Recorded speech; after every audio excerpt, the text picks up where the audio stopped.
Então, basicamente, agora vamos girar em torno desse valor P, o significado do valor P. E depois a gente vai contrastar com o significado do valor do próprio alfa. O que eu estou fazendo com o P? Estou comparando com o alfa. Se eu estou comparando duas coisas, elas devem ter naturezas semelhantes. Né? Só que eu tenho que entender o significado de cada uma delas para poder entender essa comparação também. Concordam com isso? No caso do T, o T significava a diferença. E o T crítico mostrava uma diferença suficientemente grande. Ou seja, se a minha diferença é maior do que aquela que eu arbitrei como o limite de diferenças acima do qual eu tenho uma diferença suficientemente grande, então a gente entende essa comparação do T com o T crítico. Mas agora a gente quer entender a comparação entre o valor P e o alfa. Para isso a gente tem que entender os dois.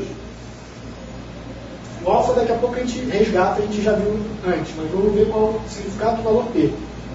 Primeiro, como a gente falou, ele não é a área fora do valor estimado de T. Então isso significa qual a probabilidade de, mesmo aqueles dois grupos sendo originários da mesma população, eu encontrar diferenças tão grandes quanto essa que eu calculei, ou até maiores. Tá? Em termos de área, significa isso. Mas, se a probabilidade de existirem diferenças tão grandes quanto essa, ou maiores, mesmo sendo originários da mesma população, significa que, olhando-se esses dados, se eu não aceitasse que eles são originários da mesma população, qual a probabilidade que eu teria de estar errado? Então, valor P é a probabilidade de, sendo H0 verdadeiro, eu ter uma diferença dessa ou maior. Tá? E aí, vamos supor que a gente rejeitasse a hipótese nula. Se a gente rejeitasse a hipótese nula, eu não sei qual é a probabilidade de ter diferenças grandes assim, mas se eu rejeitasse a hipótese nula, eu poderia estar cometendo um erro. O erro que eu cometeria caso a hipótese nula fosse verdadeira. O que o valor P diz? A probabilidade de a hipótese nula ser verdadeira, sim, e ter diferenças tão grandes quanto essa. E aí eu olho para essa diferença, vamos supor que eu achasse muito grande e rejeitasse a minha hipótese nula. Ah, a diferença parece grande. Tá, ela parece grande, mas não é impossível de ter uma diferença tão grande quanto essa, mesmo eles sendo originários da mesma população. Qual a probabilidade de eu ter uma diferença tão grande quanto essa, ou até maior? Valor P. Ou seja, mesmo a hipótese nula sendo verdadeira, poderia haver diferenças tão grandes assim. Não significa que elas sejam estatisticamente diferentes. Exatamente. Mesmo sendo originais da mesma população, poderia sim ter uma diferença tão grande quanto essa, ou até maior. Qual a probabilidade disso acontecer? Valor P. Então, se eu digo que não é a hipótese nula, qual a probabilidade de eu estar errado? Valor P. Entenderam esse encadeamento de raciocínio? Então, o valor P é a probabilidade de eu estar errado por rejeitar a hipótese nula. O que é errar ao rejeitar a hipótese nula?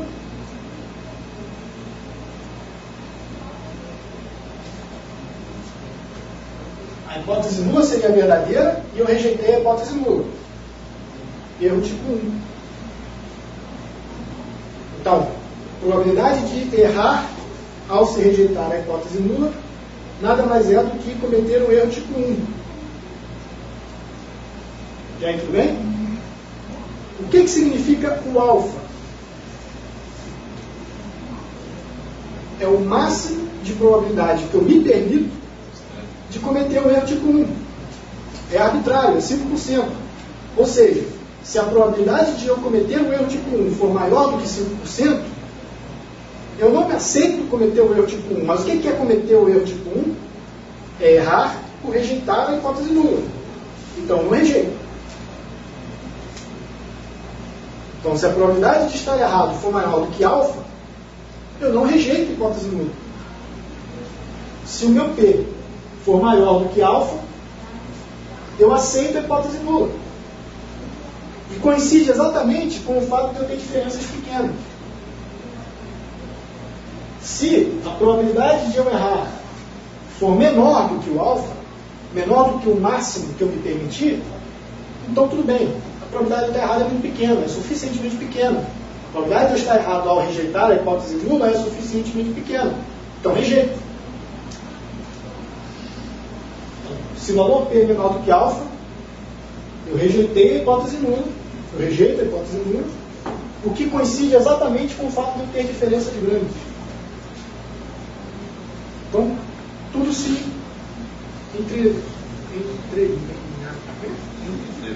entremeado, está entremeado. Mas na prática, se seu P for maior que alfa, você aceita a hipótese nula, ainda assim existe chance de estar errado? Sim. Sim. Não. Aí é o beta. Aí é o beta que você vai mostrar agora. Exatamente. Ou seja, é aquilo que eu estou querendo dizer. Por isso que a variação dele é muito maior, porque a chance dela é muito maior. Ele trabalha numa variação bem maior. Não, a questão do beta é por que a gente é mais complacente que um beta? Por que a gente permite um beta de 20% ou 30% e o alfa a gente só aceita 5%, no máximo estourando 10%? Porque o alfa gira em torno de uma verdade que é a hipótese nula. Ou seja, o que é o alfa? É errar quando a hipótese nula é verdadeira. Lidar com esse pressuposto de hipótese nula verdadeira é simples, porque qual é a diferença entre dois grupos? Ou melhor, a diferença entre dois grupos gira em torno de quanto quando eles são originários da mesma população? Em torno de 0. Você estabelecer aquele lugar, aquela na curva, está em torno do 0, na hipótese nula. Então é que você tem uma gazela azulzinha em cima da curva azulzinha. Naquela outra curva que a gente viu antes, a verde, ela estava em torno de alguma coisa que aqui, por exemplo, eu coloquei como 10. Mas por que eu coloquei como 10? Porque é o pior caso possível, teoricamente falando. Mas o simples fato de eu dizer, olha, dois grupos são diferentes estatisticamente, significa um veio de uma população, outro veio de outra população. Mas eu não conheço essas duas populações. Então, em torno de quanto está a diferença entre eles? Não sei. Se fosse a mesma população, eu sei que a diferença está em torno de 0. Se são duas populações diferentes, a única coisa que eu sei é que a diferença não está em torno de 0. Está em torno de alguma outra coisa. Que outra coisa é essa? Não sei. Aí a gente lança a mão da teoria e diz o seguinte, olha, para eu dizer que homem é mais alto que mulher, tem que ter, fisiologicamente, por meio de toda uma teoria, tem que ter no mínimo uma diferença de 5 centímetros. Uma diferença de menos de 5 centímetros não seria fisiologicamente suficiente para explicar uma diferença entre homens e mulheres com relação à altura. Ou, por exemplo, como eu coloquei aqui, 10 centímetros. Menos do que 10 centímetros não é suficiente para explicar isso. Então, o pior caso possível da minha hipótese alternativa seria o 10. Então, eu encaixei essa curva verde, meio que na marra, de um pior caso possível.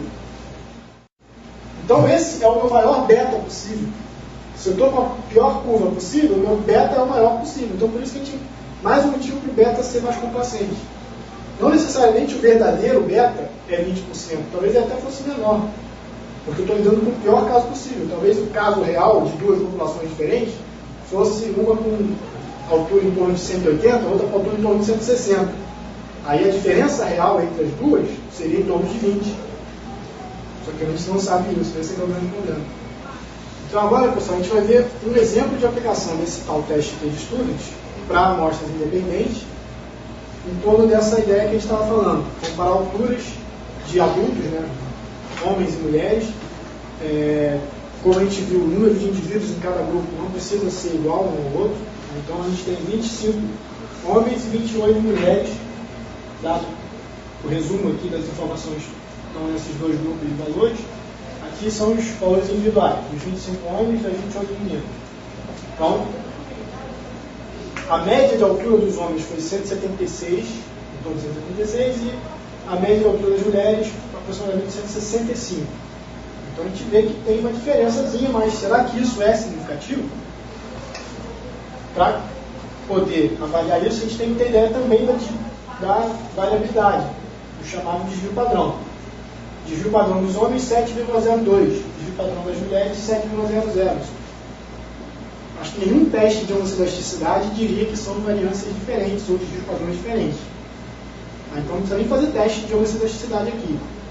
A gente não fez o histograma, mas as distribuições são praticamente gaussianas. Vamos considerar como sendo gaussianas para poder utilizar o teste de textura. Tá?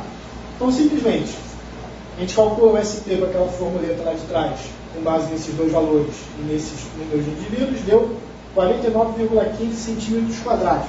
O valor de variância sempre tem a unidade também elevada ao quadrado. E aí, na equação do T, a gente chega num resultado final de 5,92. Então, a diferença entre os grupos é denotada por um T de 5,92. Isso é grande ou é pequeno? Não sei. Tem que comparar com o valor crítico, aquele limiar do que seria pequeno ou grande. Para isso, a gente tem que entender qual é o número de graus de liberdade. 25 mais 28 dá 53. Tá? Menos 2, se o número de graus de liberdade é N1, ou NA mais NB, menos 2. Então dá 53, menos 2, 51. Então, para 51 graus de liberdade, a gente vai procurar o tal valor T crítico. Só que agora a gente vai ter que entender se é um valor T crítico para um teste bilateral ou um teste unilateral. Como a gente estava considerando antes, a própria fisiologia já nos diz, das duas uma, ou o homem é igual à mulher em termos de altura, ou o homem é mais alto do que a mulher. Eu não vou comparar homem menor do que mulher. Então é um teste unilateral. Então todos os 95% vão se encontrar à esquerda desse valor T crítico. Então a gente vai lá na tabelinha e busca, para 51 graus de liberdade, 95% de área à esquerda, o valor crítico tem que ser 1,6753. Isso eu calculei no computador. Mas a gente poderia ver isso na tabela. Então, aqui não vai dar para a gente ver com muita precisão, porque a gente não vai ter exatamente os 51. A gente tem o 40 aqui e o 60. Seria entre esses dois valores aproximadamente. Mas, para quanto de área? 95% à esquerda. Então, o que está escrito muito pequenininho significa a área à esquerda do valor da tabela. É o que essa tabela nos diz. Então, quanto que eu quero de área à esquerda? 0,95. Então, é essa coluna. Tá? E o número de graus de liberdade está entre esses dois. Então, estaria entre 1,684 e 1,671. E o valor que a gente encontrou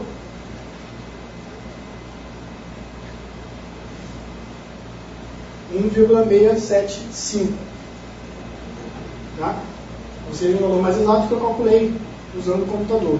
Tá? Mas a gente poderia simplesmente usar a tabela e aproximar por alguns dois, não ia dar muita diferença. Ainda mais com um valor desse, de 5,92.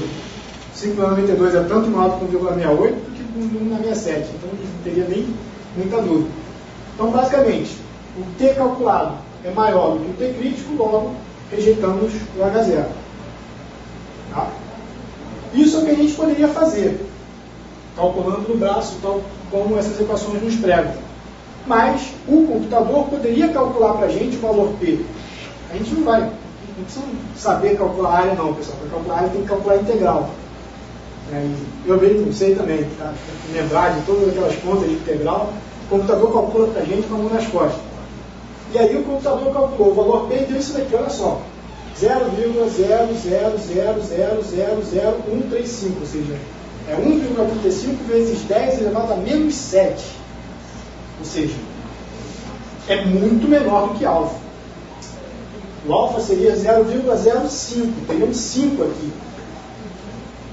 Concordam que é muito menor do que alfa? Então a gente rejeita a hipótese nula tranquilo. A probabilidade de a gente estar errado é 0,0000135%. Praticamente nenhum. Exatamente. Homem é mais alto, com quase certeza, do que mulheres. Então, em termos de altura, são populações distintas. É isso que a gente tem que entender. O fato de ser originário de uma mesma população ou de populações distintas depende da característica. Então, talvez em termos de glicemia, homem e mulher seja a mesma população. Mas em termos de altura, homem e mulher são populações diferentes.